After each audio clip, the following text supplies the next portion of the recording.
কাপড় আর সেই জমানো টাকার ব্যাগ নিয়ে বেরিয়ে পড়ল।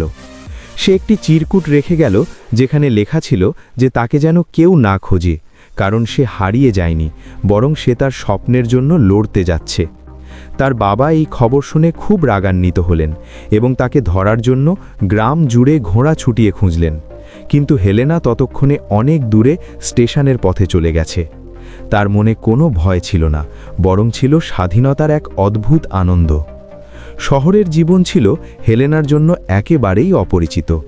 বড় বড় দালান, কোলাহল আর উজ্জ্বল আলোয় সে নিজেকে একা আবিষ্কার করল।